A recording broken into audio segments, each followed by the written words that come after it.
Mega power star Ram Charan Uppena fame Buchibabu Sana కాంబినేషన్లో వచ్చిన latest cinema Peddi. Village sports డ్రామాగా తెరకెక్కిన ఈ మూవీ ఇప్పుడు బాక్స్ ఆఫీస్ దగ్గర ఛాంపియన్గా నిలిచింది. జూన్ 4న ప్రేక్షకుల ముందుకు వచ్చిన పెద్ది సినిమా మొదటి రోజు నుంచే భారీ వసూళ్లు సాధిస్తోంది. విడుదలైన అన్ని చోట్ల రికార్డ్ లెవెల్ కలెక్షన్స్ రాబడుతోంది. పెద్ది మూవీ సక్సెస్ఫుల్ గా మొదటి వారం రన్ పూర్తి చేసుకుంది. ఈ మేరకు రామ్ చరణ్ సినిమా 7 రోజుల్లో కలెక్షన్స్ వివరాలను చిత్ర బృందం ప్రకటించింది. ఇప్పటి వరకు పెద్ది ప్రపంచవ్యాప్తంగా 345 కోట్లకు పైగా గ్రాస్ వసూలు చేసినట్టుగా మేకర్స్ అనౌన్స్ చేశారు.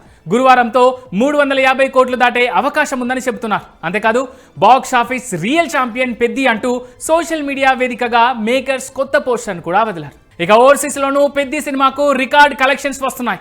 నార్త్ అమెరికాలో ఇప్పటికే $3 మిలియన్ మార్క్ను పెద్ది అధిగమించింది. ఈ వారంలోనూ థియేటర్స్లో పెద్ద సినిమాలేమీ రిలీజ్ కావడం లేదు కాబట్టి మరికొన్ని రోజులు పెద్ది జోరు కొనసాగవచ్చని ట్రేడ్ నిపుణులు అంచనా వేస్తున్నారు. లాంగ్ రన్లో మరిన్ని కలెక్షన్స్ వచ్చే అవకాశం ఉందని అభిప్రాయపడుతున్నారు.